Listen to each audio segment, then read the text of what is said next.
Hello there everyone and welcome back to another episode of Coaster of the Week. This week is Monday the 17th of February and it is episode 3. Now could I just say, I cannot believe how quick the first 2 episodes actually went.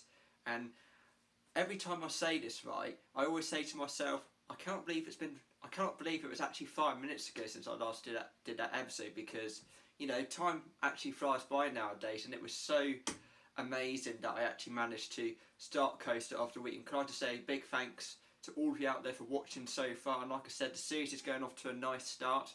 I really want to make sure it actually gets very popular this year, because it is the 5th series. So anyway, let's get on with this week's roller coaster. Now this is the very first water coaster of 2020, and yes, it is going to be a very fun one this evening, because it is actually called Mini Splash. Now this coaster, you might not be able to see it at the moment, but it is a dinghy style coaster you can actually see. But this coaster actually has a lot of drops, a lot of small drops, because it's actually known as Mini Splash, so tiny little drops throughout the ride. And yeah, that is why I've actually decided to do a fun little water coaster. So without further ado, let's go and actually have a look at this water coaster that I've actually created. So we'll now move on to our field data nice and quickly. However, it's not going to be a very long coaster this week, it's only less than a minute long, so without further ado, let's go through all this field data and then I will begin the POV shortly. So, the max speed for Mini Splash is 31.32 miles per hour, the average speed is 22.09 miles per hour. The time it takes to get around the track is only 34 seconds. There are 17 drops because I've actually added in mini drops, so there's actually going to be 17 in total. There are no inversions because water coasters can't go around in loops or anything like that. However, the thrill and nausea rating is absolutely unbelievable, because the thrill rating is 67 out of a possible 100, which is really good. And of course the nausea rating is 38 out of a possible 100, and these are both in the green section this week, which is absolutely fantastic.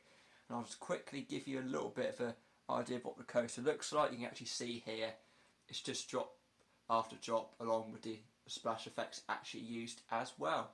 So then, without further ado, let's get straight on to this week's roller coaster POV of Monday evening.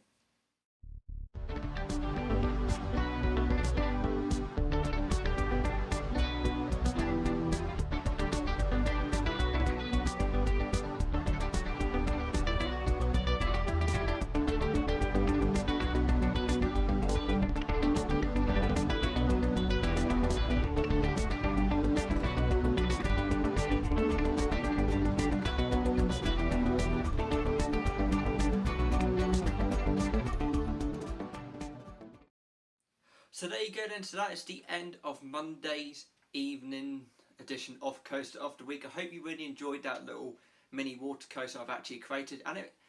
And to be honest, for some reason I think the water coasters are absolutely the most interesting and fun ones to watch, because I like the way they actually create a lot of splashes, makes you a bit calm, actually makes it a bit thrilling, because you know, I think the water coasters are absolutely the best so far that I've actually been doing. And throughout last year, I remember creating one of these, I only had one drop. And I'm hoping to try and do the exact same one, but in a different version this year as well.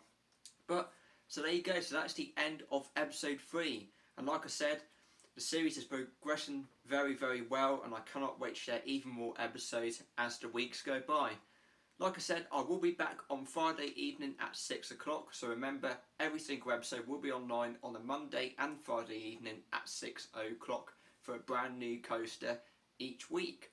Thank you very much for watching, and I will see you in the next Branthwaite Productions video. Bye for now.